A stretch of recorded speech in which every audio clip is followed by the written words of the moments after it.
not that kind of game, I would say, and I think once again it's just for style. This is not a good Husker pick in my opinion. He's good against Zeus, he's good against Skywrath, but both Bloodseeker with his pure damage from Blood Rite and Rupture. Axe is also unpicked hero predictions, and I by the way, I love your conspiracy theory, your tinfoil hat thought on the idea that the last game, even though they end up winning and complete. Oh, and by the way, we're going to see another kill on Loda, who Loda, by the way, is playing on the Broodmother. So if there was any question at all as to lane, this time Cheshire Cat has a head start, so he might just flat out win the lane because of that.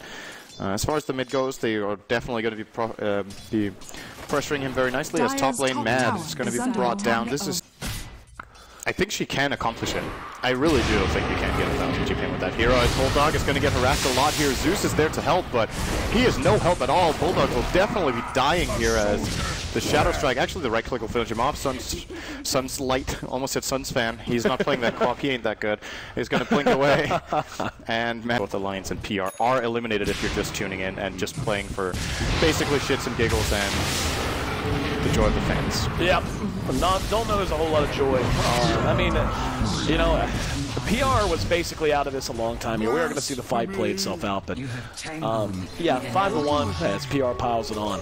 But we saw PR based for all intents and purposes last night, if I'm not mistaken. I'm pretty sure that barring like nothing but a two sweep, we are going to have an engagement with Ditya Ra, who was our 1,000 gold alchemist, 1,000 GPM alchemist last game.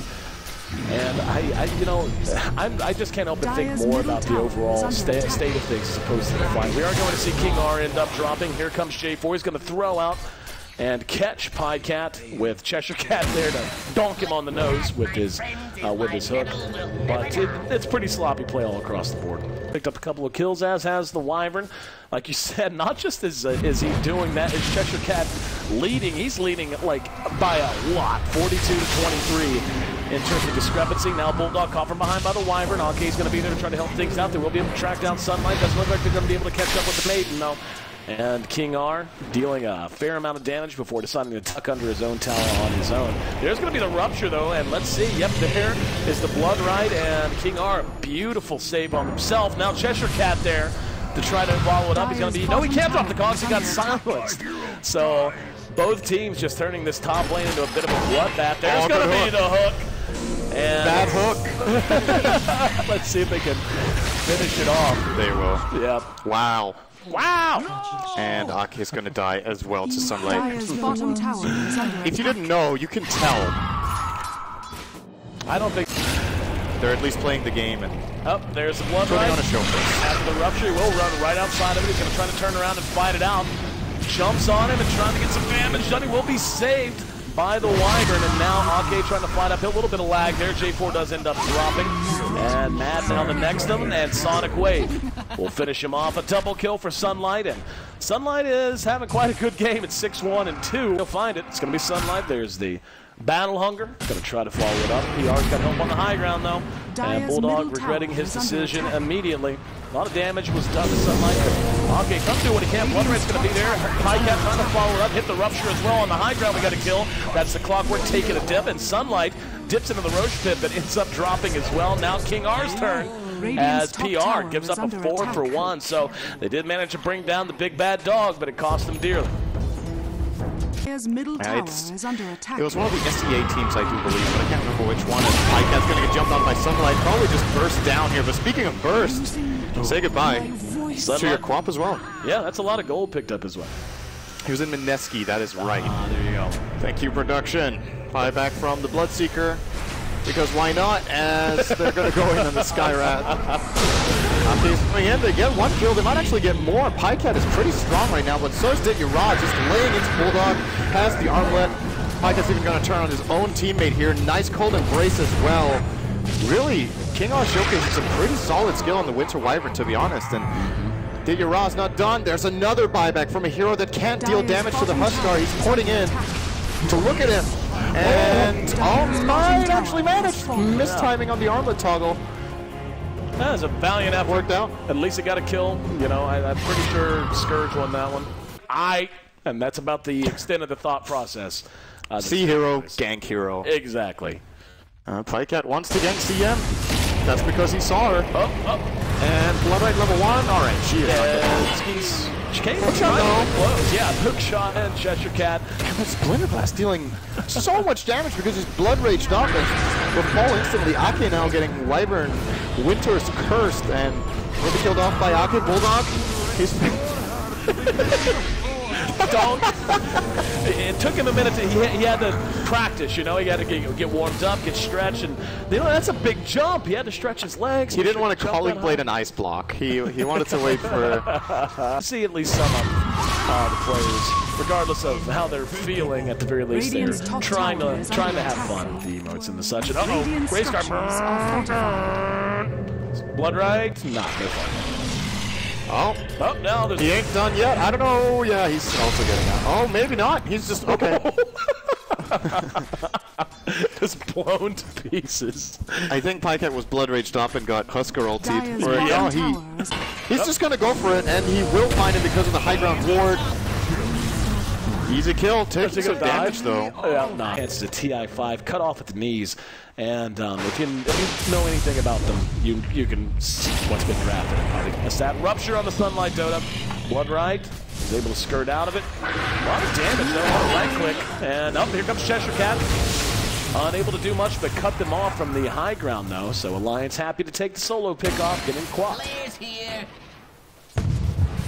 Kills it very fast by dropping low on health and needs to be a little bit careful not to get opened on by Alliance, but since they're smoked up in here, they're going to get some information. Bulldog's going to jump in, but so is the Clockwork.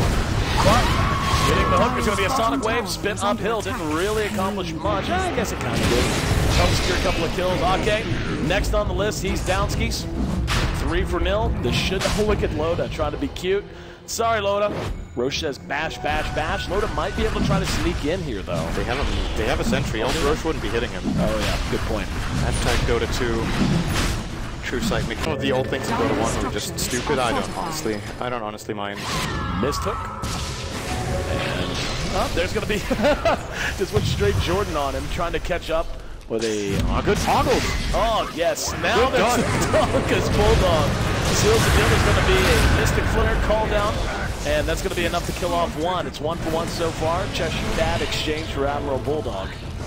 And anyway, as in the game was that there was an issue with the interaction of how they had made the neutral camps and coded the whole sleeping. Maybe it wasn't even implemented or something like that. But then players got used to it. And ultimately the question was, is it useful? Do we need it? Just like you asked, is it something meaningful? And it does make a difference, obviously, but as for how meaningful it is, honestly, I don't know. But I thought it was cool and adds a little bit of flavor to the day-night cycle, as blown up will be 2 and 3. Husker with Cold Embrace is almost immortal, by the way. He has a billion magic resist when he's low on health and infinite armor in Cold Embrace. And PR showing off once again some style points with this cute combo of theirs. This might actually come to pass. My head around that, man. Like I was fortunate enough to have literally been with Alliance when they won that Aegis, went out to dinner with them. Okay. Speaking of dinner. Yep. Knobs. Matt got eaten. Knobs. Almost one-shot by Quapal. Bulldog's going to go in for the ambitious play of the century. It did not work. Now Loda's going to join him. Double kill for Ditya. And by the way, yes, I know, stop tweeting me. I was misreading his name all game long, the last name. I thought it was Dirty Raw, it's Ditya Raw. I'm sorry. Blame you for it. Sunshine called me that as well, actually. It's so huge his name. Really? Like, it's like I call Outworking Valor Old Dirty. So, to say OD, it's Old Dirty. Blank in from Cheshire Cat. Cogs. Dire's bottom tower Dead. has Bing, fallen. bing, bing, bing, bing. Radiant's top tower is under attack. Okay. But anyway, just to finish that thought, you know, I was fortunate enough to have gotten 4 anchors. You know, we've been focusing on this, obviously, these are the teams in front of us, but it's worth just saying, 4 anchors played their ass in this quality, man, and in this group, and I'm really excited to see what they bring to the next level as they squeak through, not squeak through, but actually just break down the door and crash as they really stuck with these teams. There's going to be a Thundergod draft, and what could be one of the final fights of Alliance's Wildfire history. Oh, nice Wyvern ult. Good. Yeah. this is PR is actually playing. You know, it's almost heartbreaking. Couldn't they have played as well in Game 1 as they did in Game 1 throughout the rest of the qualifiers? Yep, GG, well played. So I got my Dagon at the very end. And with that, Alliance slips down into last place along with Burden United. And they see their hopes for the International 2015 come crashing to an end. And hell of a run by 4 anchors, obviously, and Nip, who I'm pretty sure is going to be the other top 2 team coming out of this group.